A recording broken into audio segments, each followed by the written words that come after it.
Food एक ऐसी medicine है जिसको आप अगर सही से लें तो आपको किसी भी मेडिसिन की जरूरत नहीं पड़ेगी। जिनको आप फॉलो करने की कोशिश कर रहे हो, जिनके डाइट प्लान्स को आप फॉलो करने की कोशिश कर रहे हो, उनका बॉडी कंपोजिशन डिफरेंट हो सकता है, आपका डिफरेंट हो सकता है, उनका बेसल मेटाबॉलिक रेट डिफरेंट हो सकता है, आपका डिफरेंट हो सकता है। ये जैसे प्रोसेस फूड्स या फ्राइड फूड्स जैसे white bread, soda, fried chicken, potato chips, इनको बिल्कुल अवॉइड करना चाहिए।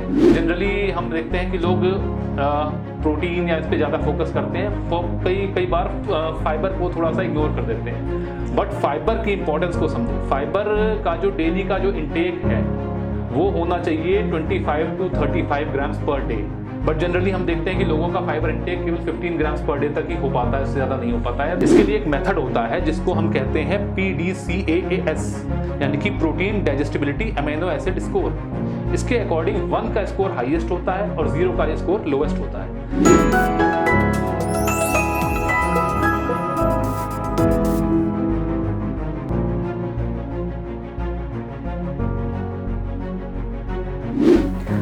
आज बात जीवन के उस अहम पहलू की जिसके बिना जीवन का अस्तित्व ही असंभव है। वो हिस्सा जिसमें उम्र का दायरा नहीं, जरूरत बचपन से लेकर बुढ़ापे तक एकदम बराबर। बात हो रही है हेल्थ की, जो जुड़ी है फूड से, जिससे मिलते हैं जरूरी न्यूट्रिशन। तो उसी फूड और न्यूट्रिशन की पूरी जानकारी देने के लिए हमारे बीच हैं आज के हमारे guest, as certified nutrition specialist doctor Gaurav Sethi. बहुत बहुत स्वागत है गौरव सर, कैसे हैं आप? So I am so sorry आपको वेट करना पड़ा इतना। तो मतलब ये बहुत ही जो है आपसे बात करना इसलिए भी ज़रूरी था कि जितना कोई भी चीज़ हो वो ज़रूरी जो है वो फूड से ही शुरू होती है। हमारा पूरा बॉडी का जो है, अगर हम देखें तो हमारी बॉडी और उसकी सेहत, तो वो जो कनेक्शन है वो फील होता है आजकल फूड और न्यूट्रिशन का। तो बेसिकली शुरू करते हैं फूड से। है क्या ये? बिकॉज जो है ये केवल पेट भरने का माध्यम है या अपनी जीभ को संतुष्ट करना, जिसे टेस्ट बड्स कहते हैं, या ये दवाई है? एक्चुअली है क्या फूड? एक्चुअली फूड की बात करें तो फूड एक ऐसी मेडिसिन है जिससे ना सिर्फ आप अपने टेस्ट बड्स को संतुष्ट कर सकते हो और अपना पेट भर सकते हो, बल्कि अगर सही तरह से यूज़ किया जाए तो ये आपकी हेल्थ के लिए सबसे ज़्यादा इंपॉर्टेंट हो सकता है, सबसे ज़्यादा बेनिफिशियल हो सकता है। और यही फूड अगर इसका मिसयूज़ किया जाए तो ये एक ऐसा टॉक्सिक हो सकता है जो आपकी बॉडी को सबसे ज़्यादा हार्म पहुँचा सकता है। देखिए, हम लोग जब से पैदा होते हैं हमारी बॉडी को 3 चीज़ों की ज़रूरत होती है, जैसे ऑक्सीजन, वाटर और फूड। और फूड एक ऐसा फ्यूल है जो ना सिर्फ हमें एनर्जी देता है बल्कि हमारी बॉडी में रिकवरी, रिपेयर भी करता है। तो फॉर गुड हेल्थ हमें इस बात का ध्यान रखना होगा कि what we are eating, how we are eating, how much we are eating and at what time we are eating. तो इन चीज़ों पे सबसे ज़्यादा आपको ध्यान रखना होगा। और वैसे भी हमारी बॉडी में कुछ लिमिटिंग फैक्टर्स होते हैं और उनमें से एक बहुत इंपॉर्टेंट लिमिटिंग फैक्टर होता है जेनेटिक्स।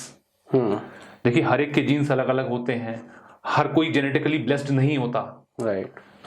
किसी की ऐसी टेंडेंसी होती है कि वो जल्दी वेट लूज करता है, कोई बहुत स्लोली वेट लूज करता है, किसी का मेटाबॉलिज्म फास्ट होता है, किसी का मेटाबॉलिज्म बिल्कुल स्लो होता है, कोई बहुत जल्दी मसल गेन करता है, कोई स्लोली मसल गेन करता है। तो फिर भी अगर हम अपनी डाइट में अच्छे न्यूट्रिएंट्स को ऐड करेंगे तो इस पे भी काफ़ी हद तक कंट्रोल कर सकते हैं और अच्छी हेल्थ को पा सकते हैं। और फिर आजकल जैसे हम देख रहे हैं कि लाइफस्टाइल डिसीजेस बहुत ही कॉमन हो गई हैं। हर दूसरी जगह जो आपको लाइफस्टाइल डिसीजेस सुनने को मिल जाती हैं, लाइक टाइप 2 डायबिटीज़, ओबेसिटी, या कार्डियोवैस्कुलर डिजीजेज, या हार्ट डिजीजेज, या रेस्पिरेटरी प्रॉब्लम्स। तो मुझे लगता है कि अगर आप अपनी लाइफस्टाइल में और अपनी डाइट में सही मॉडिफिकेशंस करें थ्रू एक्सरसाइज एंड न्यूट्रिशन, तो आप बहुत ही आसानी से इन लाइफस्टाइल डिसीजेज पे कंट्रोल पा सकते हैं। बिकॉज आफ्टर ऑल ये है केवल लाइफस्टाइल डिसीजेज। तो इसलिए मुझे लगता है कि ये अगर फूड एक ऐसी मेडिसिन है जिसको आप अगर सही से लें तो आपको किसी भी मेडिसिन की जरूरत नहीं पड़ेगी। एक बहुत अच्छी बात है कि आजकल लोग कंपैरेटिवली पहले की अपेक्षा ज्यादा अवेयर हो गए हैं अपनी हेल्थ और न्यूट्रिशन को लेके। जनरली आजकल मैं देखता हूं कि लोगों में ऐसा एकदम से अवेयरनेस आती है कि अब हमें अब बिल्कुल लास्ट टाइम में अवेयरनेस आती है कि हमें बिल्कुल अब अवेयर हो जाना चाहिए अपनी न्यूट्रिशन के लिए, अपनी सेहत के लिए। तो सबसे पहले वो क्या करते हैं, सबसे पहले जाते हैं सोशल मीडिया पे और जो उनके फेवरेट सेलिब्रिटीज होते हैं फॉर एग्जांपल, जिनको वो फॉलो करते हैं, वो देखते हैं कि उनका डाइट प्लान कैसा है, उनको मुझे फॉलो करना चाहिए उनका डाइट। बट यहाँ पर जो ध्यान देने वाली बात ये है कि जिनको आप फॉलो करने की कोशिश कर रहे हो, जिनके डाइट प्लान्स को आप फॉलो करने की कोशिश कर रहे हो, उनका बॉडी कंपोजिशन डिफरेंट हो सकता है, आपका डिफरेंट हो सकता है, उनका बेसल मेटाबॉलिक रेट डिफरेंट हो सकता है, आपका डिफरेंट हो सकता है। तो जरूरी नहीं है कि जो डाइट प्लान या जो वर्कआउट प्लान उनको सूट करता है वो आपको भी सूट करे। बिल्कुल सही। ऐसे में क्या होता है, कई बार ऐसा होता है उसके बाद आप काफी दिन तक उनको फॉलो करने की कोशिश करते हो और उसके बाद कुछ टाइम बाद रिजल्ट्स नहीं मिलते, तो आप डीमोटिवेट हो जाते हो। उसके बाद सोचते हो अरे भाई ये तो मेरे बस की बात नहीं है, जब इतने बड़े सेलिब्रिटीज का हम डाइट प्लान हमें सूट नहीं किया तो इसका मतलब ये हमारे बस की बात नहीं है। तो यहाँ पर एक चीज ध्यान देनी होगी कि किसी को भी ब्लाइंडली फॉलो करने से पहले आप थोड़ा सा रिसर्च कर लीजिए, और कोई भी अगर आप डाइट प्लान लीजिए तो किसी एक्सपर्ट की गाइडेंस के अंडर लीजिए। इससे आपको हेल्थ बेनिफिट्स भी मिलेंगे और आपको अपने जो फिटनेस ओरिएंटेड जो आपके गोल्स होंगे वो भी अचीव होंगे। करेक्ट बात है। सो इसमें जब न्यूट्रिशन की बात आती है तो हम तमाम शब्द उछलते हुए देखते हैं, प्रोटीन, कैलोरी और इस तरीके के बहुत सारे जो है शब्द होते हैं। अगर बेसिक भाषा में समझने का कोशिश करें कि न्यूट्रिशन का बेसिक प्रिंसिपल क्या है, देखिए बेसिक प्रिंसिपल की जब बात है तो सबसे बेसिक प्रिंसिपल ये है कि आपकी डाइट में सारे मैक्रोन्यूट्रिएंट्स और माइक्रोन्यूट्रिएंट्स प्रॉपर अमाउंट में, प्रॉपर रेशियो में मौजूद होने चाहिए। मेरा अगला प्रश्न जो है वो इसी से रिलेटेड था, आपने अच्छा किया वो छेड़ दिया। तो अगर हम बेसिक्स पे चले जाएं, अगर हम बिल्कुल बेसिक प्रिंसिपल की बात करें, जैसे जनरली लोगों को बिल्कुल ऐसी शायद हैवी टर्म्स ना पता हो, तो उसका अगर हम बेसिक प्रिंसिपल पे जाएं तो सबसे पहले तो ये बेसिक प्रिंसिपल ये है कि पानी की इंपॉर्टेंस को समझे। ठीक है। कई बार क्या होता है कि आपको लगता है आपको प्यास नहीं लग रही है, आपको लगता है आपकी बॉडी पूरी तरह से हाइड्रेटेड है, तो ऐसा भी नहीं होता है। और ऐसे में भी आपको थ्रू आउट द डे थोड़ा थोड़ा वाटर इनटेक करते रहना चाहिए। एटलीस्ट कम से कम 3 to 4 litres water per day आपको लेना चाहिए, क्योंकि वाटर ना सिर्फ आपके टॉक्सिन को फ्लश आउट करता है बल्कि आपके डाइजेस्टिव सिस्टम को भी अच्छा रखता है और आपके वेट मैनेजमेंट में भी हेल्प करता है और आपकी थकावट को भी दूर करता है। ये तो एक सबसे बेसिक प्रिंसिपल है। और एक चीज है कि प्रोसेस्ड फूड्स जो होते हैं उनको अवॉइड कीजिए, क्योंकि प्रोसेस्ड फूड्स या फ्राइड फूड्स जो होते हैं वो हमारी बॉडी के लिए बहुत हार्मफुल होते हैं। इसलिए जैसे प्रोसेस्ड फूड्स या फ्राइड फूड्स जैसे white bread, soda, fried chicken, potato chips, इनको बिल्कुल अवॉइड करना चाहिए और इनकी जगह अपनी डाइट में होल व्हीट या brown rice, oats, millets, quinoa, इनको इंक्लूड करना चाहिए।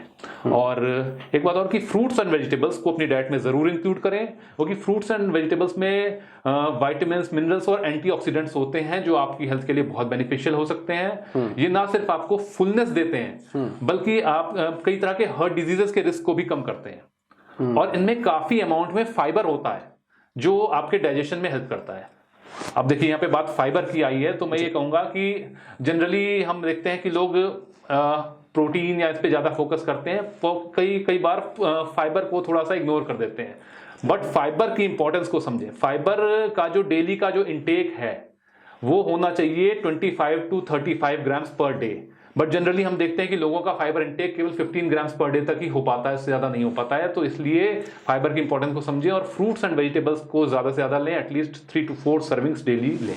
और फाइबर का जो आपने ये इंटेक बताया, this is applicable for all the age groups? और हाँ, जनरली है। हाँ, 25 to 35 ग्राम से वेरी करता है, बट 25 to 30 छोटे बच्चे से लेकर के और बूढ़े तक। हाँ जी। ओके।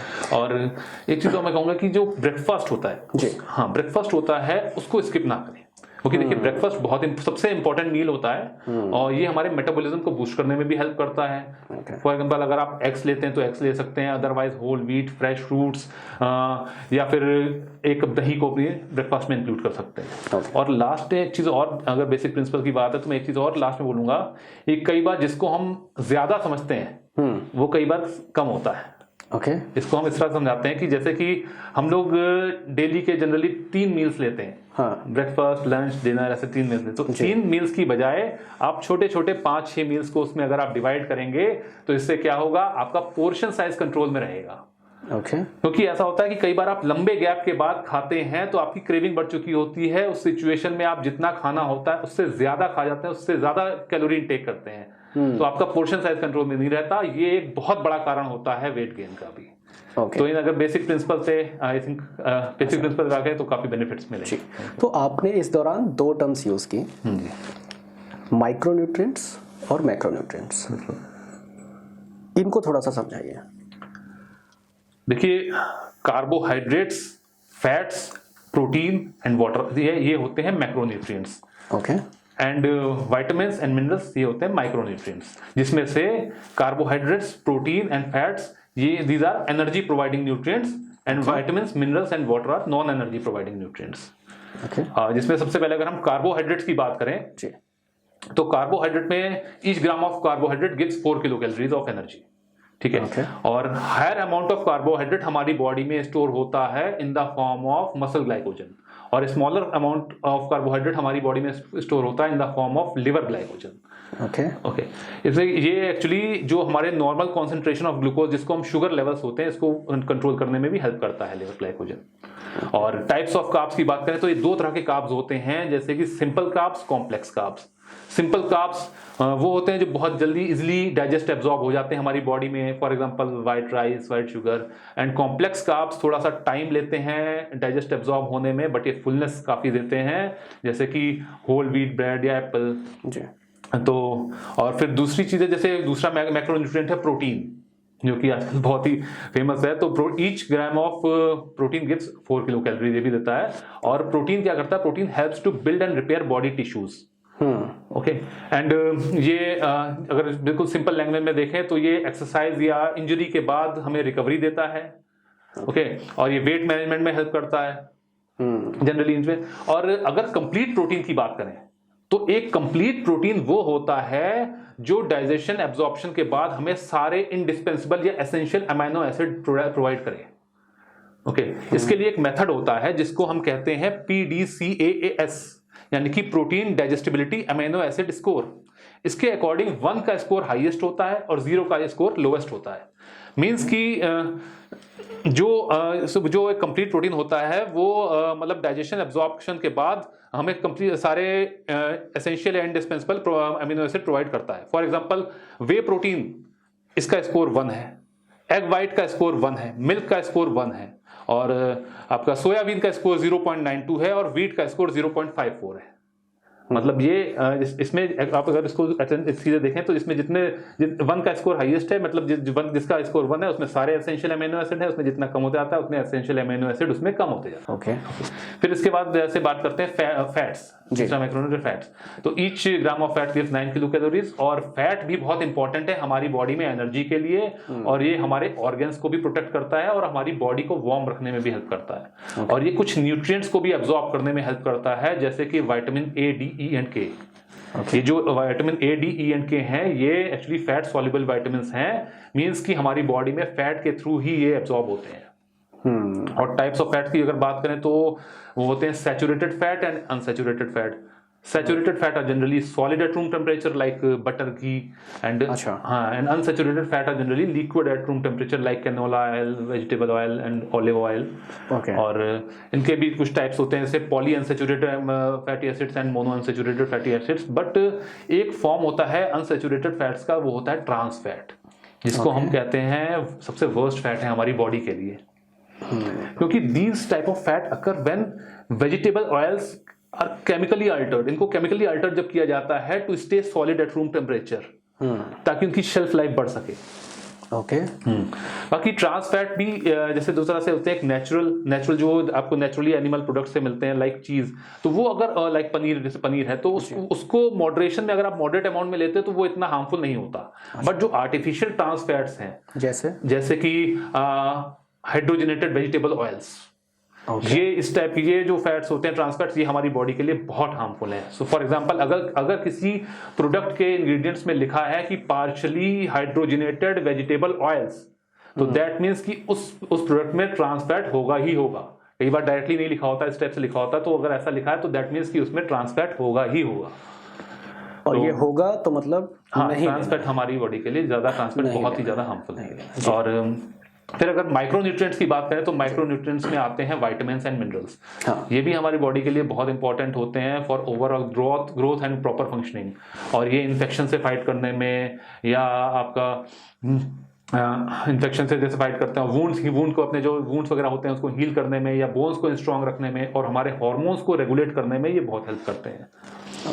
और इसमें भी जैसे कि आपके आते हैं विटामिन ए, डी, इनके fat soluble vitamins, and B complex and C are water soluble vitamins. तो ये टाइप्स ऑफ विटामिन्स होते हैं। और मिनरल्स की जहाँ तक बात करें तो मिनरल्स में बहुत से आते हैं, calcium, phosphorus, magnesium, iron, iodine, chromium, selenium, copper, ये सब मिनरल्स में आते हैं। फिर अगर हम ये देखें कि इनके सोर्सेज जो हमें डाइट से मिलते हैं, आइदर वेज से या नॉन वेज से, तो उसकी अगर हम बात करें तो जो चीजें हम लोग डेली अपने रूटीन में जो खाते हैं उसके अकॉर्डिंग अगर देखा जाए तो जैसे सीरियल्स हैं, जैसे वीट, राइस, ज्वार, बाजरा, रागी, ये जो हम लोग खाते हैं, तो इसमें जनरली होते हैं कार्ब्स, विटामिन्स, फाइबर और मिनरल्स। ओके। और फिर जैसे हम लोग पल्सेस, दालें, पल्सेस या लेग्यूम्स ये खाते हैं, तो इसमें जनरली होते हैं carbs, proteins and fibre and vitamins. और फिर जैसे डेयरी प्रोडक्ट्स, हम लोग दूध के जो डेयरी प्रोडक्ट्स होते हैं, इनमें सारे न्यूट्रिएंट्स होते हैं except fibre and vitamins. Okay. और जैसे फ्रूट्स एंड वेजिटेबल्स है, इसमें कार्ब्स, फाइबर एंड विटामिन्स। और जो आपके मीट प्रोडक्ट्स हैं जी, इसमें प्रोटीन और फैट्स होते हैं। और एग्स में सारे न्यूट्रिएंट्स होते हैं except carbs and fibre. Okay. और फैट एंड ऑयल में फैट्स होते हैं। और शुगर में सिर्फ और सिर्फ कार्ब होता है और कुछ नहीं होता। ओके। तो ये सारे सो माइक्रोन्यूट्रिएंट्स एंड मैक्रोन्यूट्रिएंट्स, इन दोनों का ही कॉम्बिनेशन जो है, एक तरीके से अगर देखें तो कोई भी खाना होगा उसमें ये दोनों में से ही कुछ होगा, या इसके अलावा भी कुछ? बिल्कुल, दोनों जनरली यही होगा। सो एक हेल्दी मील आपके हिसाब से क्या है एक एडल्ट बॉडी के लिए? अगर हम एक मील डिस्क्राइब करना चाहें, बनाना चाहें, तो वो क्या मील्स होंगी जो कॉम्बिनेशंस होंगे? देखिए, जैसे मैंने पहले बताया कि हेल्दी मील तो एक वही है कि जिसमें आपके सारे मैक्रोन्यूट्रिएंट्स और माइक्रोन्यूट्रिएंट्स हों। जी, ठीक है। अगर इसके अलावा अगर हम इसको जनरली देखें तो आपकी एक हेल्दी मील में फ्रूट्स, ग्रेन्स, वेजिटेबल्स, जैसे अगर हम, सॉरी मैं आपको इंटरप्ट कर रहा हूँ, जैसे अगर हम इसको ब्रेक करें, ब्रेकफास्ट, हालांकि आपने जो है जो सजेस्ट किया वो आप छोटे छोटे ड्यूरेशंस पर जो है खाना लें, वो ज़्यादा बेहतर है। बट आइडियली जो है वो 3 टाइम की मील जो है वो ज़्यादा चलती है। सो ब्रेकफास्ट, लंच एंड डिनर में अगर हम देखें मील क्रिएट करना हो, सो क्या है वो, मतलब अगर एक एडल्ट बॉडी के लिए क्रिएट करना चाहे तो? अगर देखिए, मैं कुछ एग्जांपल देना चाहूँ कि आपका एक डाइट प्लान, जैसे सपोज किसी का अराउंड 1500 कैलोरी के अंदर का डाइट प्लान, कोई वेट कैलोरी डेफिसिट पे जा रहा है या वेट लॉस के लिए, तो उसका अगर स्टार्ट करें, अगर हम ब्रेकफास्ट थे तो ब्रेकफास्ट में जैसे आप ले सकते हैं पोहा, डोसा, इडली डोसा बैटर, ओट्स, इनमें से कोई भी चीज़ ले सकते हैं, बट क्वांटिटी रखेंगे 40 ग्राम। फिर जैसे कैश्यूज, पिस्ता या आलमंड्स ये ले सकते हैं, इनमें से भी कुछ ले सकते हैं, और इसकी जो क्वांटिटी रखेंगे वो रखेंगे 10 ग्राम्स। और फिर स्किम्ड मिल्क ले सकते हैं, उसकी जो क्वांटिटी रखेंगे वो 100 to 150 ml, ये आपके ब्रेकफास्ट में होगा। अगर फिर लंच मील की बात करें तो लंच में आप जैसे राइस या सीरियल या ओट्स या क्विनोआ या रागी, इसका जो आप ये इनमें से कुछ भी ले सकते हैं, बट क्वांटिटी पे ध्यान रखेंगे, क्वांटिटी रखेंगे 25 ग्राम्स। फिर दाल ले सकते हैं, दाल की भी जो क्वांटिटी रखेंगे वो रखेंगे 25 ग्राम्स। या कर्ड ले सकते हैं, कर्ड की जो क्वांटिटी रखेंगे वो रखेंगे अराउंड 100 ग्राम्स। और ग्रीन लीफी वेजिटेबल्स, इसका जो होल डे का अलाउंस है, जो मतलब पूरे दिन का जो आपका अलाउंस होगा वो अराउंड होगा आपका 100 ग्राम्स। ये आपका लंच में आ जाएगा। फिर स्नैक्स की अगर बात करें, जो शाम को जनरली हम लोग की आदत होती है स्नैक्स की, तो उसमें आप ले सकते हैं soya chunks around 20 to 25 grams, या एप्पल, और फिर मतलब सोया चंक्स के साथ में फिर एप्पल, गोवा, पाइनएप्पल या वाटरमेलन, इनमें से कोई भी फ्रूट ले सकते हैं अराउंड 100 ग्राम्स तक। और शाम को फिर स्किम्ड मिल्क ले सकते हैं अराउंड 100 ml तक। और ये आपका शाम के स्नैक्स हो गए। फिर अगर रात के डिनर की बात करें तो डिनर में राइस, सीरियल, ओट्स, किनोआ, रागी, इनमें से कुछ ले सकते हैं अराउंड 25 ग्राम्स तक। और जो ऑयल की जहाँ तक बात आती है, कोकोनट ऑयल, ऑलिव ऑयल या मस्टर्ड ऑयल, इनमें से कुछ भी आप यूज़ कर सकते हैं। जो उसकी ऑयल की जो क्वांटिटी रहेगी वो रहेगी 15 ग्राम्स। और फिर अनियन ले सकते हैं। अनियन की जो टोटल क्वांटिटी रहेगी वो 100 ग्राम्स, और टोमेटोज़ की भी जो क्वांटिटी रहेगी वो 100 ग्राम्स, और ग्रीन लीफी वेजिटेबल्स की जैसे मैंने बात की थी कि पूरे दिन का जो अलाउंस रहेगा वो 100 ग्राम्स है, वो आप थोड़ा डिनर में भी उसमें से आप ले सकते हैं। तो इतना पूरे दिन का जो अगर आपका ये मील इस टाइप का रहेगा तो ये एक कैलोरी डेफिसिट के लिए अगर 1500 कैलोरी के अंदर आपका डाइट प्लान रहेगा तो इस टाइप से रहेगा। और एक चीज़ का ध्यान रखें साथ में कि वाटर इनटेक अपना अच्छा रखें। वाटर इनटेक जो है मतलब अराउंड 3 to 4 लीटर्स तक आप ले सकते हैं, इससे इतना वाटर इनटेक आपको रखना होगा। तो वही मैंने कहा जैसे आप इसको एक अपने अकॉर्डिंग डिवाइड कर सकते हैं। इसमें आपको जिनमें फ्रूट्स में आपको सफिशिएंट फ्रूट्स मिल सकें, ग्रेन्स मिल सकें, वेजिटेबल्स मिल सकें, प्रॉपर प्रोटीन का इंटेक आपका पूरा जिस पे आगे प्रोटीन का इंटेक हो, और low fat dairy products. Okay. और ये चीज आपको ध्यान रखनी है कि जो भी आप डाइट लें that should be low in added sugar, low in sodium, low in saturated fat, low in trans fat, low in cholesterol. इस पे ध्यान देना होगा। और एक चीज और यहाँ पे मतलब कहना चाहूंगा कि जनरली कि जो न्यूट्रिशन है ये इसका एक प्रिंसिपल होता है कि one size does not fit all. Right. कि जो एक के लिए डाइट सुटेबल है वो शायद दूसरे के लिए ना हो। और जनरली ऐसा होता ही है कि शायद क्या बल्कि होता है कि एक डाइट इवन अगर 2 सेम वेट के इंसान भी हैं उनका भी बॉडी फैट और मसल मास डिफरेंट होगा, जिसके अकॉर्डिंग उनकी डाइट भी डिफरेंट होगी आइडियली।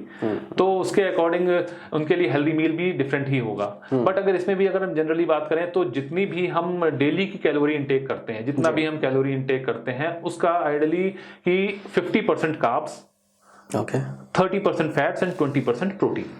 ओके। जितनी भी। और जैसे अगर किसी ये एक नॉर्मल सिचुएशन में, बट अगर किसी के कुछ हेल्थ इश्यूज हैं लाइक कार्डियोवैस्कुलर डिसीज तो उसमें फैट का परसेंटेज थोड़ा सा कम हो जाता है। तो बाकी अगर हम कुछ जनरल गाइडलाइंस की बात करें जो अपनी हेल्थ में हमें बिल्कुल इंक्लूड करनी चाहिए, तो जैसे उसमें सबसे ऊपर है कि टी या कॉफी जो भी लें वो कभी खाली पेट ना लें। ओके। ठीक है। और ब्रेकफास्ट कोशिश करें कि ब्रेकफास्ट उठने के 1 घंटे बाद तक ले लें, 1 घंटे तक ले लें। पर टी और कॉफी जो आपने बोला कि ना ले खाली पेट, उसकी वजह क्या है? उसकी वजह है कि उसमें कुछ उसकी वजह से कुछ जैसे आपको गैस्ट्रोइंटेस्टाइनल डिसऑर्डर्स जो होते हैं उसका भी एक मेन रीजन यही होता है कि कई बार जो हम लोग टी कॉफी जनरली जो खाली पेट लेते हैं उसका भी मेन रीजन यही होता है। अच्छा। और कि एक बहुत पुराने से चले आया, बड़े बूढ़े हमारे कहते गए हैं कि दाल चावल जी, राजमा चावल। हाँ। तो ये इसके पीछे भी लॉजिक है, ये ऐसे नहीं है। क्योंकि देखिए दाल है, दाल भी एक कंप्लीट प्रोटीन नहीं है। दाल में सारे अमीनो एसिड्स हैं, बट एक मिथियोनिन एक अमीनो एसिड होता है वो मिसिंग है। और इसी तरह से चावल में सारे अमीनो एसिड हैं बट लाइसिन मिसिंग है, जो उसको दाल से मिल सकता है, और जो दाल में मिथियोनिन मिसिंग है वो उसको चावल से मिलता है। तो अगर इसीलिए ये मील का कॉम्बिनेशन बनाया गया है कि आपको सारे अमीनो एसिड, भले क्वांटिटी कम बट सारे अमीनो एसिड आपको मिल पाए। तो गौरव सर एक चीज समझना चाह रहे हैं कि अभी हम माइक्रोन्यूट्रिएंट्स और मैक्रोन्यूट्रिएंट्स की बात कर ही रहे हैं, तो क्या food is the only source, या जैसे मार्केट में मेडिसिन भी अवेलेबल हैं, आपको ये विटामिन चाहिए उसकी गोलियां हैं, कैप्सूल्स हैं, ठीक है, प्रोटीन बार्स आ रही हैं, पैकेज फूड है आपका।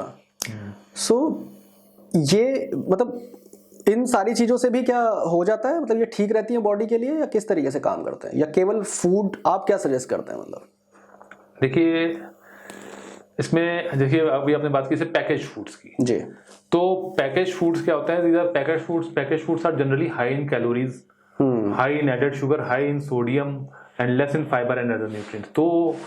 तो इसका मतलब ये है कि ये एक एडेड शुगर का एक अच्छा काफ़ी ज़्यादा सोर्स होते हैं। और इसका मतलब ये हुआ कि अगर आप कोई पैकेज फूड्स खरीद रहे हैं तो दैट मीन्स कि उसमें आपको ये नहीं पता चल पाता कि उसमें कितना एडेड शुगर या सॉल्ट होगा।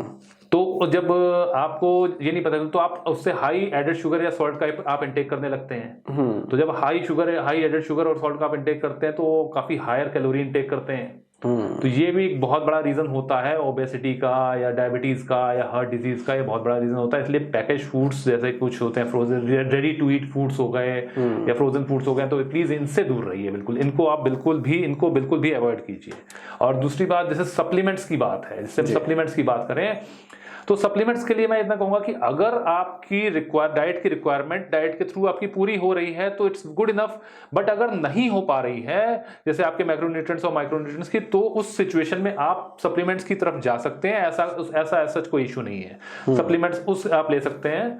फॉर एग्जाम्पल जैसे आजकल एक बहुत सबसे कॉमन सप्लीमेंट है प्रोटीन, क्योंकि जनरली हम देखते हैं कि प्रोटीन की रिक्वायरमेंट लोगों की नहीं पूरी हो पाती है, स्पेशली वेजिटेरियन डाइट में। तो अगर प्रोटीन की रिक्वायरमेंट की आप बात करें तो एक नॉर्मल इंडिविजुअल जो एक सेडेंटरी है, जो कोई भी फिजिकल एक्टिविटी नहीं करता, उसको अराउंड 0.8 ग्राम पर केजी ऑफ बॉडी वेट, इतना तो उसको प्रोटीन दिन भर में चाहिए।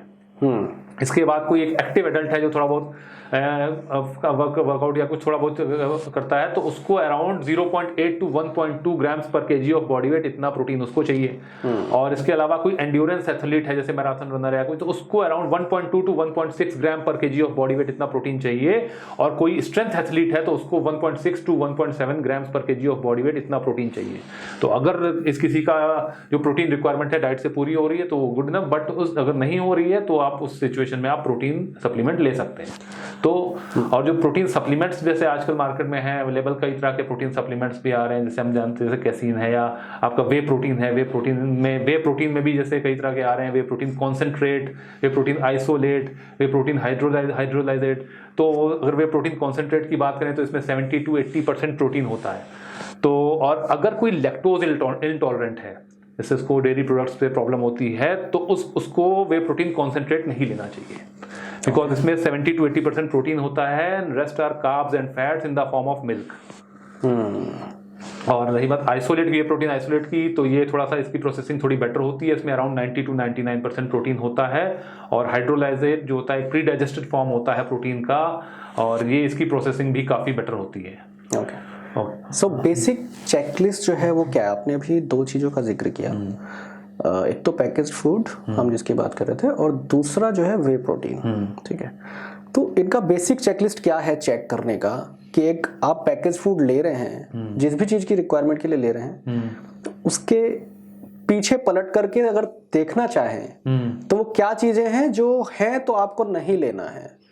एक्चुअली सब आपको इसमें देखना है कि जैसे कि किसी में पार्शियली हाइड्रोजनेटेड वेजिटेबल ऑयल, जैसे मैंने बताया ट्रांसफैट, इस टाइप का आपको कोई इंग्रेडिएंट नजर आ रहा है तो आप उसको बिल्कुल ना लें। या कोई एडेड शुगर आता है तो उस पर इसको भी बिल्कुल ना लें। बट आजकल जो है जो ब्रांड्स भी काफ़ी क्लेवर हो गए हैं, बहुत चालाक हो गए हैं। अच्छा। वो तो कि आजकल जैसे जैसे लोग भी अवेयर होते जा रहे हैं, ऐसे ब्रांड भी चालाक हो गए हैं, वो भी उन्होंने भी इसके भी अल्टरनेटिव निकाल दिए हैं काफ़ी, जिसके बारे में बात करते हैं अभी जी। और एक सप्लीमेंट की मैं और यहाँ पे बात करूँगा, जैसे एक इसको लोग मेडिसिन के तौर पर भी यूज़ करते हैं, जिसको हम लोग कहते हैं फैट बर्नर। वो कि बहुत ही ओवर रेटेड सप्लीमेंट है मेरे अकॉर्डिंग। हाँ, जनरली लोगों का क्या रहता है, लोग सोचते हैं कि मैं बैठे बैठे कैप्सूल या टैबलेट लूंगा और बैठे बैठे मेरा फैट लॉस हो जाएगा। बट आई एम सॉरी, ऐसा कुछ नहीं होने वाला। जो ये फैट बर्नर्स होते हैं, ये आपकी बॉडी में फैट मोबिलाइजेशन का तो काम करते हैं, बट नॉट फैट यूटिलाइजेशन।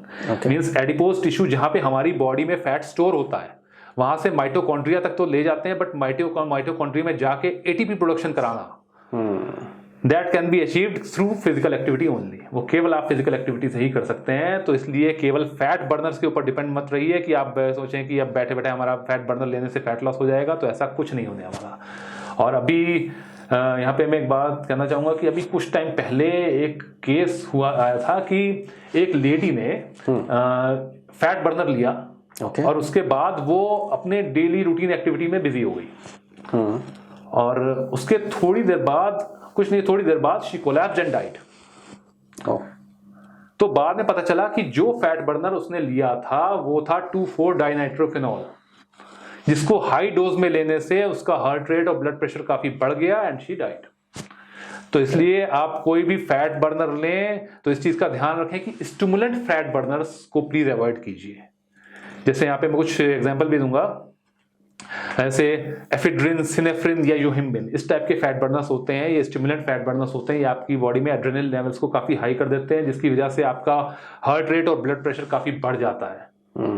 तो एक चीज यहाँ पे मैं और आप लोगों को बताना चाहूंगा कि अगर आप कोई सप्लीमेंट ले रहे हैं और अगर उसमें ध्यान दीजिए, अगर उसमें कहीं पे बीटा एगोनिस्ट लिखा है तो दैट मीन्स कि वो आपका हार्ट रेट और ब्लड प्रेशर बढ़ाएगा ही बढ़ाएगा। तो इन पे थोड़ा सा आप ध्यान दीजिए इन चीजों पे। और एक सप्लीमेंट के लिए मैं और यहाँ पे बात करना चाहूंगा, जो कि आजकल अभी मैंने देखा कि वो मोस्ट सोल्ड सप्लीमेंट्स की लिस्ट में टॉप पे पहुंच गया है, जो कि आज से अगर हम उसको रिसर्च करें तो आज से 5 साल पहले वो टॉप सप्लीमेंट्स की लिस्ट में कहीं दूर दूर तक नहीं था। और वो है प्री वर्कआउट सप्लीमेंट। अभी एक्चुअली ये अब इसको ये एक्चुअली प्री वर्कआउट सप्लीमेंट जो काम करता है एक्चुअली बेसिकली पूरा काम करता है एडिक्शन पे। ओके। इसको देखिए कुछ इस तरह से समझते हैं कि आप सपोज आप काफी टाइम से प्री वर्कआउट सप्लीमेंट ले रहे हैं और आज आप देखते हैं कि आज अच्छा आपका प्री वर्कआउट सप्लीमेंट खत्म हो गया है, तो आप सोचते हैं कि आज मैं वर्कआउट के लिए बिना प्री वर्कआउट सप्लीमेंट लिए ही चला जाऊंगा। आप जाते हैं, वहां पे जाते हैं, आप काफी लेथार्जिक सा फील करते हैं, आपको बहुत थकान सी होती है, तो आप उसी समय प्लान कर देते हैं नहीं भाई इससे ऐसे काम नहीं चलने वाला, अभी मैं आज ही मैं जाके अपना प्री वर्कआउट सप्लीमेंट लेके आऊंगा। दैट मीन्स कि आपको आपका जो पिछले दिन जो आपका वर्कआउट हो रहा था वो आपका वो प्री वर्कआउट सप्लीमेंट कंट्रोल कर रहा था और आप धीरे धीरे उसके एडिक्टेड होते जा रहे हो। तो इस चीज का भी जरूर ध्यान रखिए, आप सप्लीमेंट्स तो लीजिए बट एडिक्शन से बचिए, एडिक्शन से बचिए। देखिए वर्कआउट से जब बात चल रही है और दो एस्पेक्ट जो है जिन पे अगला प्रश्न है, पहला वर्कआउट और दूसरा सेलिब्रिटीज। रिसेंट टाइम में हमने देखा, वैसे तो वी ऑल नो कि हेड टू टोज आपका फूड और न्यूट्रिशन जो है वो कोई भी बीमारी होगी तो उसका कॉज वो होगा कहीं ना कहीं। लेकिन जब हम सेलिब्रिटीज को देखते हैं, अभी रिसेंट टाइम में हमने देखा है कि list of celebrities they died और उस तरीके से गए हैं कि नोबडी एक्सपेक्टेड दैट। आप देखिए कि के हैं वो जो है कोलैप्स कर गए स्टेज पर, ठीक है। सिद्धार्थ शुक्ला, ठीक है, सिद्धार्थ शुक्ला वाज मतलब one of the finest fitness influencer. तो वर्कआउट में भी कोई कमी नहीं है और उनके पास तो ऑब्वियसली उनके ट्रेनर्स और गाइड्स सब होंगे, ठीक है। न्यूट्रिशन का भी ऐसा कोई वो नहीं है कि उनके पास न्यूट्रिशनिस्ट भी होंगे, अच्छे से अच्छे होंगे, उन्होंने किए हुए होंगे। और तो ये हार्ट अटैक्स का जो ये रेट बढ़ा है अभी, खास तौर पर कोविड के बाद से, आपकी स्टडी क्या कहती है, क्या वजह है इसकी?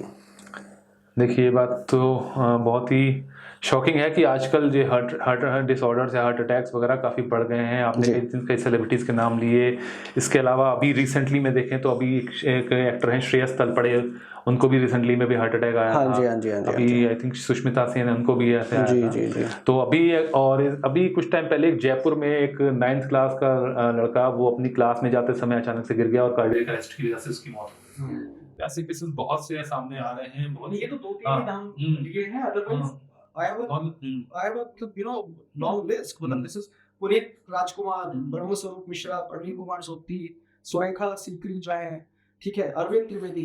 तो ये सब जो है मतलब ऐसा नहीं है, ये सब अपने आप में वन ऑफ द इन्फ्लुएंसर्स हैं और इनके पास रिसोर्सेज की तो कमी नहीं होगी। इनके पास ऐसा नहीं है कि वो अफोर्ड नहीं कर सकते या क्या है। उन्होंने बेस्ट ऑफ द ट्रेनर्स रखे होंगे, बेस्ट ऑफ द डॉक्टर्स होंगे उनके पास, लेकिन इतना बड़ा लिस्ट जो है जब देखते हैं तो वो चिंता बनती है। तो वही जी प्लीज। तो देखिए वैसे तो हम लोग अगर बात करें जनरली तो हार्ट अटैक्स के कुछ रीजंस जैसे होते हैं आपकी हाई सोडियम डाइट या लैक ऑफ एक्सरसाइज या अल्कोहल या ड्रग्स का ज़्यादा कंजम्पशन करना और स्ट्रेस। तो बट एक और फैक्टर है कि जो एक बहुत इंपॉर्टेंट है वो है हायर हीमोग्लोबिन लेवल्स।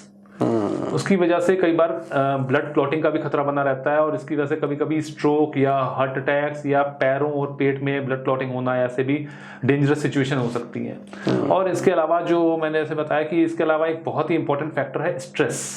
देखिए कोविड के बाद से लोगों में देखा गया है कि फिजिकल और मेंटल स्ट्रेस काफ़ी ज़्यादा हो गया है, उसका इफेक्ट उनकी हेल्थ पे काफ़ी ज़्यादा पड़ा है। ये जो इफेक्ट है ये हर एक का अलग अलग डिफरेंट हो सकता है, बट कुछ जो फिजिकल स्ट्रेस हैं उसमें ब्रीदिंग प्रॉब्लम्स या आपके हार्ट प्रॉब्लम्स या आपकी फटीग या मसल पेन या गैस्ट्रोइंटेस्टाइनल डिसऑर्डर, ये सब चीज़ें बहुत ज़्यादा देखी गई हैं। तो स्ट्रेस एक बहुत बड़ा फैक्टर है। आई थिंक स्ट्रेस बहुत ही बड़ा फैक्टर है आजकल जो हार्ट डिसऑर्डर्स जो हो रहे हैं उसके लिए स्ट्रेस आई थिंक सबसे one of the most important factors ये है। तो क्योंकि देखिए स्ट्रेस आजकल हम लोग अपनी लाइफ जिंदगी में और अपनी जॉब्स में इतने बिजी हो गए हैं कि हम लोग अपनी फिजिकल और मेंटल हेल्थ का उतना ध्यान नहीं दे पा रहे हैं। और कई बार देखिए क्या होता है कि स्ट्रेस की वजह से हम लोग अल्कोहल या ड्रग्स की तरफ चले जाते हैं। कई लोग आप एक्सरसाइज तो करते हैं बट आप स्ट्रेस को दूर करने के लिए अल्कोहल या ड्रग्स का सहारा लेने लगते हैं, जिसकी वजह से आपकी बॉडी में कुछ हार्मोनल चेंजेस होते हैं जो कि एक बहुत बड़ा कारण होते हैं हार्ट डिसऑर्डर का। और इसलिए मैं यह कहना है कि फिजिकल हेल्थ के साथ आपको मेंटल हेल्थ पे ध्यान देना बहुत जरूरी है। और एक चीज़ और क्योंकि आजकल मैं देखता हूँ कि कुछ लोग घंटों काम करते रहते हैं, घंटों काम करते रहते हैं बिना इस बात को रियलाइज़ किए हुए कि इससे उनकी फिजिकल और मेंटल हेल्थ पे कितना खराब असर पड़ रहा है। तो इस चीज़ का थोड़ा सा ध्यान रखना है और अपनी जो इतनी जो आजकल, और एक चीज़ और यहाँ पे मैं बताना चाहूँगा कि एक बहुत इंपॉर्टेंट फैक्टर है, वो है जेनेटिक्स। ओके। हाँ, जेनेटिक्स में क्या है, देखिए एक फैक्ट ये भी है कि जो एशियंस हैं उनमें जेनेटिक्स की वजह से उनमें हार्ट डिसऑर्डर्स या कार्डियक डिसऑर्डर का खतरा ज़्यादा रहता है। शायद इसलिए जो हमारी कंट्री में यंगस्टर्स हार्ट अटैक ज़्यादा फेस कर रहे हैं in comparison to western countries. तो देखिए इसके लिए तो हम कुछ नहीं कर सकते हैं, बट ये है कि हम जो हम कर सकते हैं वो ये कि अपना रेगुलर चेकअप्स कराइए और अपनी जो है फिजिकल हेल्थ पे और अपनी मेंटल हेल्थ पे ध्यान रखिए और आप एक्सरसाइज कीजिए। और स्ट्रेस, अगर स्ट्रेस से निपटने के लिए आप अल्कोहल या ड्रग्स का सहारा ले रहे हैं तो प्लीज़ उसको अवॉइड कीजिए और मेंटल हेल्थ का अपना ज़रूर ध्यान रखिए थ्रू मेडिटेशन एंड योगा। और अपनी ये जो दौड़ भाग भरी लाइफस्टाइल आज लोगों की चल रही है, इसमें थोड़ा मैं कहूँगा कि इतनी दौड़ भाग भरी लाइफस्टाइल में थोड़ा सा स्लो डाउन हो जाए। और ये आई थिंक ये चीज़ें हैं। न्यूट्रिशन की अगर बात करें, न्यूट्रिशन के लिहाज से अगर समझना चाहें तो वो क्या चीज़ें हैं जो अवॉइड की जा सकती हैं जो हार्ट पे या हार्ट डिजीजेस पे असर कम से कम हो?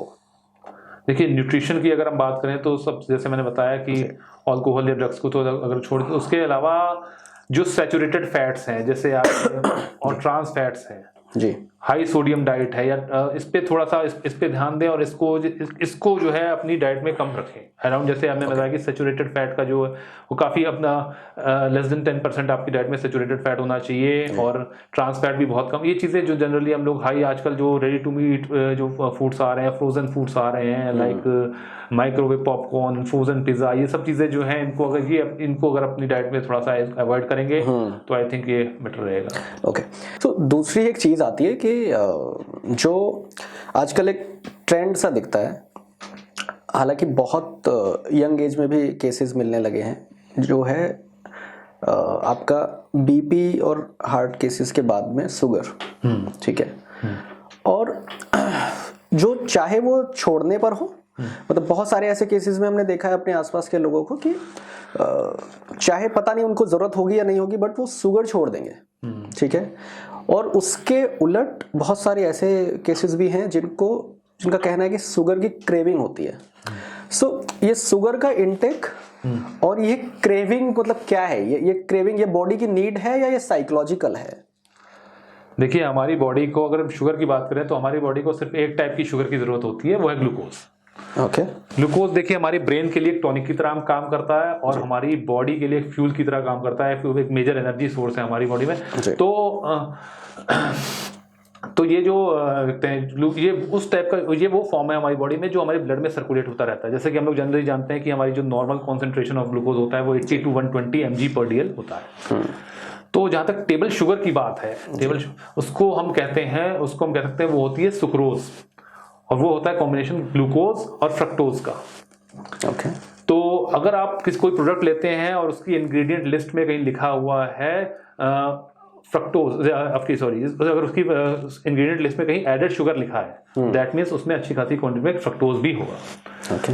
और कुछ रिसर्चेस में भी ये पाया गया कि शुगर वाले जो ड्रिंक्स हैं वो फ्रक्टोज बनाते हैं और ये कैलोरी में काफ़ी ज़्यादा हाई होते हैं और ये मोटापा, ओबेसिटी, वेट गेन के लिए इनका बढ़ने का सबसे बड़ा रीज़न होते हैं।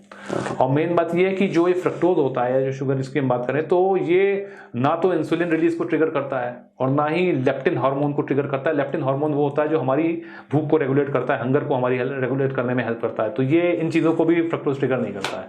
तो इसलिए हम कह सकते हैं कि जो फ्रक्टोज है, जो बाकी जो दूसरे शुगर के फॉर्म है, यानी जो उनसे काफ़ी ज़्यादा हार्मफुल होता है। जो टेबल शुगर की अगर हम बात करें तो ये काफ़ी ज़्यादा जो शुगर्स होते हैं उनसे ये काफ़ी ज़्यादा हार्मफुल होता है। ओके।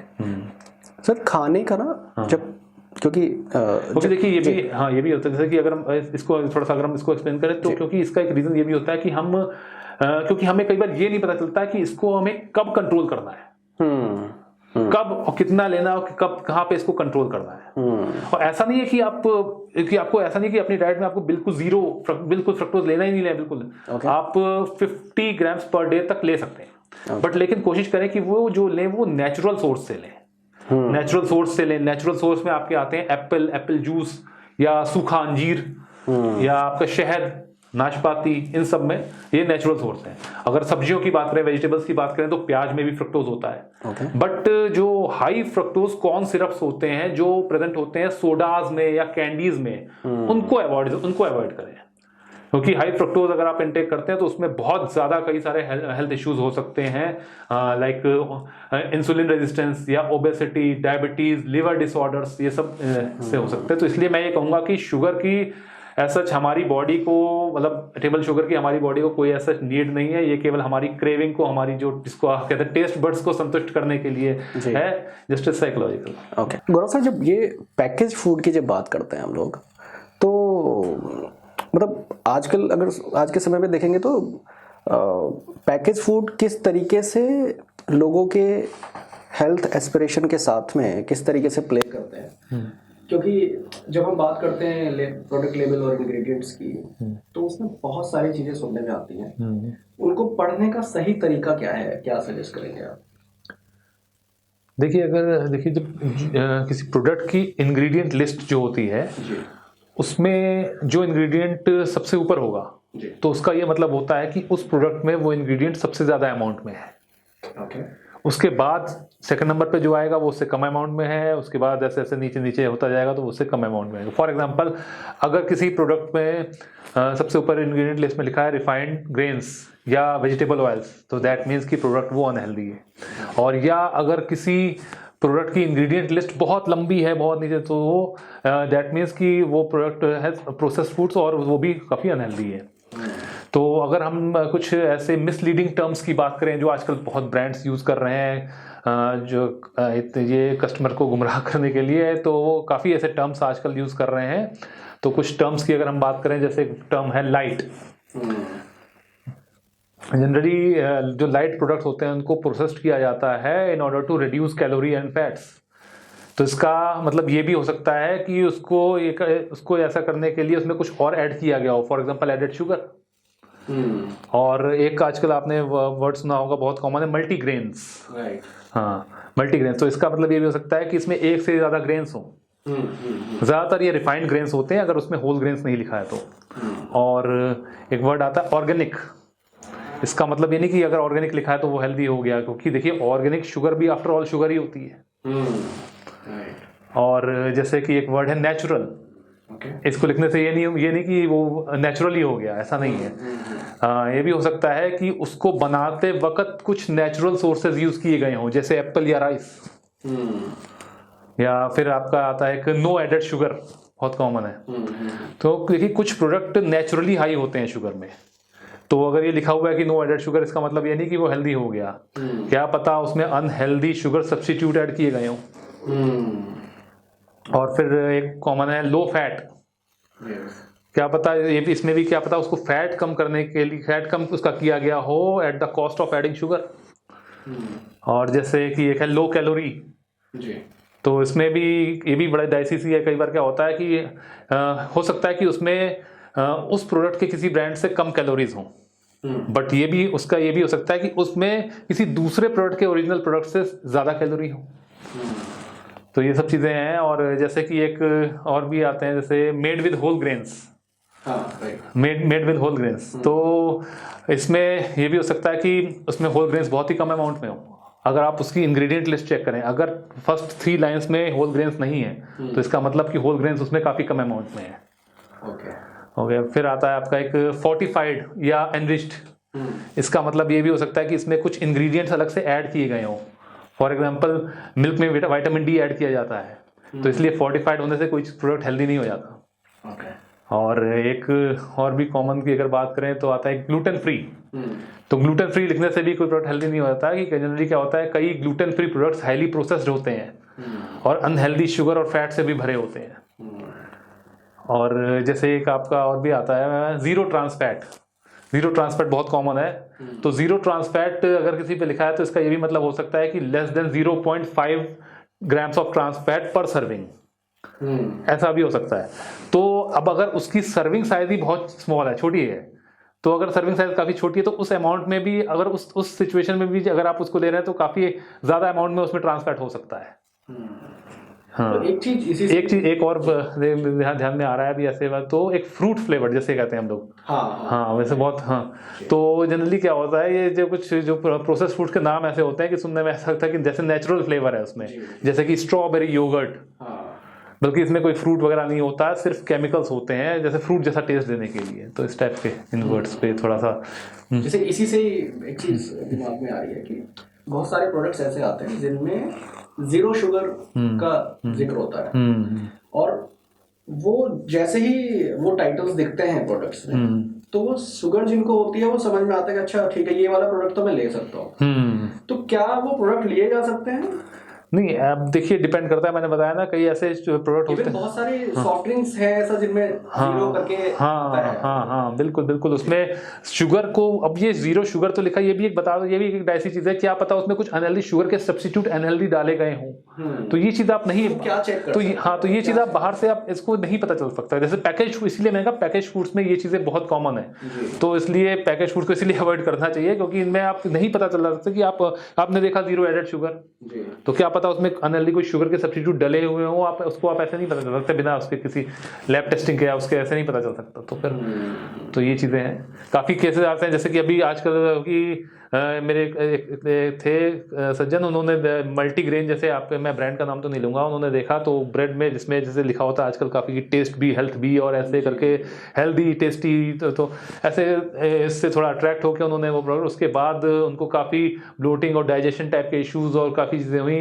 तो ये था, अब उसके जो इंग्रेडिएंट लिस्ट थी उसमें जैसे कि रिफाइंड व्हीट फ्लोर जिसको मैदा कहते हैं, वो सबसे ऊपर था, लिस्ट में सबसे ऊपर था, तो दैट मीन्स उसमें मैदा की जो क्वांटिटी काफ़ी ज़्यादा थी, और उसमें वेजिटेबल ऑयल्स भी थे, पाम ऑयल वगैरह। तो अब ये चीज़ें, अब जो आजकल जो कस्टमर की जो लैक ऑफ अवेयरनेस है उसका फ़ायदा ब्रांड्स उठाते हैं, और इस पे थोड़ा सा ध्यान देना होगा। जैसे लोग अवेयर हो रहे हैं तो साथ में इन चीज़ों के लिए भी थोड़ा सा अवेयर होना पड़ेगा। तो मतलब ये सिंपल सा वही है कि आप पैकेजिंग का फ्रंट से ज्यादा जरूरी बैक है। हाँ जी बिल्कुल। फ्रंट में अगर हेल्दी या नेचुरल ऑर्गेनिक और ये सब लिखा है, हाँ जी तो जरूरी नहीं है कि उसका बैक साइड इंग्रेडिएंट्स बिल्कुल। तो जरूरी जो चेक है वो जरूरी आपका इंग्रेडिएंट्स चेक करना। बिल्कुल। तो सर अभी एपिसोड के हम लोग लास्ट पड़ाव में आ चुके हैं, इसका नाम है चेक विद एक्सपर्ट। तो इसमें कुछ हमारे पास हैबिट्स हैं जो हेल्थ और फूड से रिलेटेड है, बहुत कॉमन फ्लोट करती हैं सोशल मीडिया पे या आमतौर पर बातचीत में। सो आपसे एक बार जो है उस पर राय जानना चाहेंगे कि वो कितनी सही है और कितनी गलत है। तो सबसे पहली जो हमारे पास है वो ग्लोइंग स्किन के लिए दिन में 4 से 5 लीटर पानी पीना चाहिए। देखिए इसको मैं मिथ कहूँगा टू सम एक्सटेंट, क्योंकि देखिए आई थिंक 3 to 4 और ज़्यादा से ज़्यादा 3 to 4 litres of water is good enough. क्योंकि आप बहुत ज़्यादा अगर आप वाटर इनटेक कर रहे हो, 5 लीटर्स बहुत हो गया, 5 लीटर्स आप वाटर इनटेक कर रहे हो, तो कई बार ये it can lead to depletion of minerals, आपकी बॉडी में मिनरल्स को डिप्लीशन कर सकता है, जैसे कि सोडियम, जिसको लैक ऑफ सोडियम जिसको हम हाइपोनेट्रीमिया भी बोलते हैं, या आपका पोटेशियम, मैग्नीशियम, इन मिनरल्स का डिप्लीशन कर सकता है, जिसकी वजह से आपकी बॉडी में इलेक्ट्रोलाइट इम्बैलेंस भी हो सकता है। ओके हाँ ये इंटरेस्टिंग है। सो मीठे में बोलते हैं कि चीनी तो बंद कर दी है, बट चीनी को गुड़ से रिप्लेस कर दिया है, तो क्या उससे काम बनता है? हाँ जी, देखिए जनरली वाइट शुगर जो होती है, वाइट शुगर में काफ़ी ज़्यादा कैलोरीज होती हैं और कोई भी न्यूट्रिएंट नहीं होता। इंस्टेड अगर आप जैगरी की बात करें या गुड़ की बात करें तो उसमें कैलोरीज तो लगभग बराबर ही होती हैं वाइट शुगर, बट उसमें कुछ न्यूट्रिएंट्स भी होते हैं जैसे आयरन्स, वाइटामिन्स, मिनरल्स। तो फिर अगर कंपैरिजन करें तो jaggery is a better option, गुड़ is a better option than white sugar. Okay so खाने की जो हैबिट है ना, तो मील लेने की हैबिट के बारे में 2 थ्योरी चलती हैं। एक होता है कि दिन की 3 मील्स हैं, और एक राय होती है कि आप हर 2 घंटे में थोड़ा थोड़ा खाते रहिए। तो किसको फॉलो करा जाए? वैसे नॉर्मली मैं ये कहूँगा कि आप हर 2 घंटे में थोड़ा थोड़ा खाते रहिए, ये इट्स अ बेटर ऑप्शन। क्योंकि अगर आप दिन की 3 मील्स ले रहे हो तो दैट मीन्स कि आपके खाने में काफ़ी लंबा गैप हो सकता है, और उसकी वजह से आपका कई बार पोर्शन साइज कंट्रोल में नहीं रहता, जो कि जब आप लंबे गैप के बाद आप खाते हो तो आपका पोर्शन साइज कंट्रोल में नहीं रहता, आप जितना आपको खाना चाहिए उससे ज़्यादा आप खा जाते हो, उससे ज़्यादा आप कैलोरी इनटेक करते हो। ये भी एक रीज़न हो सकता है वेट गेन का। तो आई थिंक 2-3 मील्स की जगह लॉन्ग ज़्यादा meals, I think it will be a better options. Okay. जब आजकल तो मतलब बहुत कॉमन है कि हल्का सा पेट बाहर दिखेगा, सो वो एक अनहेल्दी साइन खुद से ले लिया जाता है। तो और फिट बॉडी हेल्दी साइन क्या है कि फ्लैट टमी है, 6 पैक्स, 0 फिगर। तो क्या ये वाकई में आइडियल फिटनेस के साइन है? नो, अगर आइडियल फिटनेस के साइन की तो केवल सिर्फ 6 पैक्स या 0 फिगर ही आइडियल फिटनेस साइन नहीं है। देखिए, फिटनेस के कुछ पैरामीटर्स होते हैं, जैसे कि आपके कार्डियोवैस्कुलर एंड्योरेंस या मस्कुलर एंड्योरेंस, जैसे आप कितनी देर तक आप मतलब कि मेहनत कर सकते हो बिना थके हुए, या कार्डियोवैस्कुलर एंड्योरेंस जैसे मैंने बताया आप कितनी देर तक चले या दौड़ सकते हो बिना थके हुए। फिर आता है मस्कुलर स्ट्रेंथ, आपकी फ्लेक्सिबिलिटी, आपकी बॉडी कॉम्पोजिशन। अगर इन पैरामीटर्स पे आप खरे उतर रहे हो तो that means you are fit enough. आप जरूरी नहीं है कि आपको 6 पैक्स ही हो या 0 फिगर ही हो, आपके बस जो इन पैरामीटर्स हैं फिटनेस पे, उस पे अगर आप खरे उतर। ओके। नेक्स्ट है कि फैट लॉस करने के लिए जिम में हार्ड वर्क, एंड ये बिल्कुल सही बात है कि जिम में हार्ड वर्क किया हमने, ठीक है, एंड देन खाने में फिर हमने राइस बंद कर दिया एंड रोटी हटा दी, मील से कम कर दी या हटा दी। तो ये क्या मतलब ये ठीक है करना? देखिए, इसको तो मैं नहीं कहूँगा, क्योंकि देखिए फैट लॉस करने के लिए जिम में हार्ड वर्क तो ठीक है, उसके बाद आपको जो फैट लॉस के लिए सबसे इंपॉर्टेंट है वो है कैलोरी डेफिसिट। मेन चीज़ है कैलोरी डेफिसिट। उसमें आप कैलोरी डेफिसिट में जब आप रहते हो तो आप ज़रूरी नहीं है, ऐसा कोई हार्ड एंड फास्ट नहीं है कि आपको राइस बंद ही करना है, बस आपको उसके अकॉर्डिंग आपका डाइट प्लान सेट करना है कि आपको कितने अमाउंट में उसको रखना है। और जो चीज़ और जो है वो है आपकी स्लीप साइकिल फैट लॉस के लिए। कैलोरी डेफिसिट, अच्छा वर्कआउट और आपकी स्लीप साइकिल, ये चीज़ें सबसे ज़्यादा इंपॉर्टेंट है। स्लीप साइकिल कितने घंटे का? कम से कम 7-8 घंटे की नींद होनी चाहिए। 7-8 घंटे की। और इवन अगर जिम में भी अगर आप वर्कआउट कर रहे हो तो उसमें भी आपको ये ध्यान रखना है कि आपको ओवर ट्रेनिंग से बचना है, क्योंकि ओवर ट्रेनिंग पे जब आप जाते हो और तो आपकी बॉडी जब आप ओवर ट्रेनिंग पे जाते हो तो उस सिचुएशन में आपका फैट लॉस नहीं होता है, वो मसल लॉस होता है फिर। तो इस पर भी आपको ध्यान रखना है कि ओवर ट्रेनिंग भी ना हो। और ये तो अगेन फिर वो ब्रांड्स का ही बनाया हुआ है जो बहुत ज़्यादा सुनने में आता है कि सब अभी तक तो हम लोग सब गेहूं का ही आटा खाते हुए आ रहे थे। ये कुछ थोड़े समय से जो है हम सुन रहे हैं कि वो गेहूं का आटा नहीं, मिक्स ग्रेन या एक रागी आटा करके कुछ टर्म है। सो गेहूं का आटा को जो है लोग थोड़ा सा कम कर रहे हैं और सजेशन आते हैं कि मिक्स ग्रेन या रागी आटा जो है वो खाना चाहिए। तो किस हद तक ठीक है? नहीं, ठीक है, इसमें कुछ नहीं ठीक है, क्योंकि देखिए रागी जो है इट्स फुल ऑफ फाइबर्स, उसमें काफ़ी फाइबर्स भी काफ़ी अच्छे अमाउंट में जो हमें फुलनेस भी देता है, हमें ओवर ईटिंग से बचाता है। और इसमें कंपैरेटिवली अगर देखा जाए तो कार्ब्स थोड़े कम होते हैं और प्रोटीन भी होते हैं। तो अगर इनका कंपैरिजन किया जाए तो हाँ, कह सकते हैं कि आप रागी का it is a better option. रात के खाने में दही खाया जा सकता है? देखिए, रात के खाने में दही, ये भी टू सम एक्सटेंट मैं इसको नहीं कहूँगा, क्योंकि देखिए अगर किसी को, वैसे तो देखिए दही प्रोबायोटिक का सबसे बहुत अच्छा सोर्स है, और अगर आपको कोई डाइजेशन इश्यू है या कुछ आपको प्रॉब्लम होती है तो उस, या फिर आपको कोई कफ की प्रॉब्लम है तो इस सिचुएशन में आपको रात में दही खाना थोड़ा सा अवॉइड करना चाहिए। और फिर भी मैं ये कहूँगा कि कर्ड खाने का सबसे जो बेस्ट टाइम है वो मॉर्निंग में या दोपहर में सबसे अच्छा है। सो हमारी लिस्ट में आज के लिए सबसे लास्ट दाल चावल सब्जी रोटी सैलड, ये सब एक साथ एक मील में नहीं खाना चाहिए एक साथ। देखिए, ट्रू टू सम एक्सटेंट, क्योंकि देखिए दाल चावल जी और दाल रोटी, ये जो कॉम्बिनेशन है ये आई थिंक ये बेस्ट कॉम्बिनेशन है। क्योंकि अगर आप चावल और रोटी को साथ में ले रहे हो तो क्योंकि दोनों ही कार्बोहाइड्रेट्स के अच्छे सोर्स हैं और दोनों ही काफ़ी हाई कैलोरी हैं। तो अगर आप इनको एक साथ ले रहे हो तो काफ़ी ज़्यादा इसका मतलब आपका कार्बोहाइड्रेट इंटेक हो सकता है, जिसकी वजह से काफ़ी हाई कैलोरी इंटेक हो सकता है, और खासकर डायबिटीज़ वालों को तो इसको अवॉइड करना चाहिए। बाकी आप दाल और चावल और दाल और रोटी का कॉम्बिनेशन आप ले सकते हो, साथ में आप सब्जी ले लो, वो I think that will be better option. और लास्ट में मैं ये कहूँगा कि जैसे कि कुछ और चीज़ें मैं थोड़ा सा बताना चाहूँगा कि जो अपनी डाइट में आप लोग को थोड़ा सा करना चाहिए कि जो आजकल मैं देखता हूँ कैफीन, कैफीन के बारे में भी बताऊं कि कैफीन का जो इंटेक है जनरली लोग देखते हैं कि बहुत ज़्यादा कर, तो कैफीन का इंटेक कोशिश करें कि आप दिन भर को इससे कि 300 mg पर डे से ऊपर कैफीन का इंटेक ना हो। कुछ सोर्सेज के साथ में अगर आप बोलेंगे तो कैफीन के जो सोर्सेज तो जनरली सोर्सेज जैसे हम लोग चाय कॉफी जनरली लेते हैं या तो, बट ये है कि आजकल मैं देखता हूँ इनके अलावा भी कोई सोर्सेज है क्या कैफीन के? चाय और कॉफी के अलावा? हाँ जनरली तो बाकी जैसे कैफीन तो आजकल जैसे कैफिनेटेड ड्रिंक्स भी जनरली आप देखें तो ये बहुत इनमें होता है, जो सॉफ्ट ड्रिंक्स वगैरह में भी।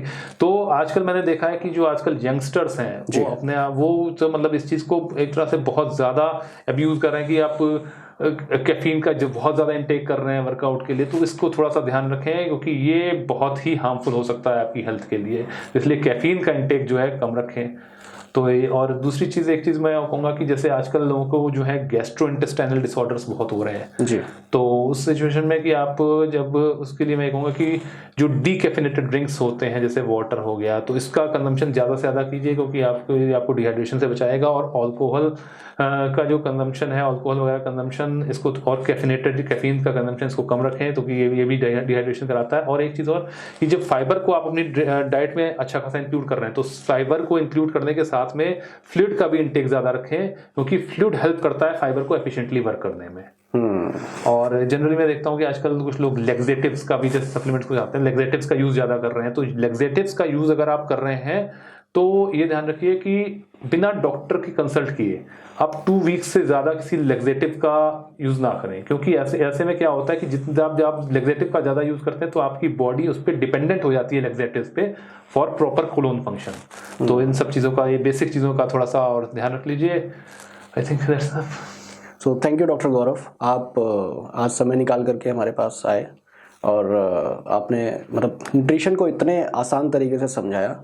हमारे पास जितने सवाल थे वो हमने आज आपसे पूछे, बाकी ऑडियंस के पास में जो भी सवाल होंगे वो कमेंट बॉक्स में लिख सकते हैं।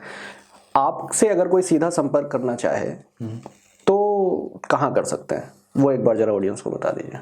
देखिए मेरा इंस्टाग्राम हैंडल है फिट विद गौरव सेठी के नाम से, आप उसमें आके मुझे कांटेक्ट कर सकते हैं। सो भाई यहाँ पे हम अपना जो है इंस्टाग्राम हैंडल गौरव जी का डाल देंगे। जो भी सवाल हैं आपके वो आप जा कर के वहाँ डायरेक्ट भी पूछ सकते हैं या यहाँ कमेंट बॉक्स में, कमेंट सेक्शन में भी आप कमेंट कर सकते हैं। आज के लिए इतना ही, अगले एपिसोड में फिर से होगी मुलाकात हेल्थ की और नई टिप्स के साथ। Thank you so much. Thank you Gaurav ji.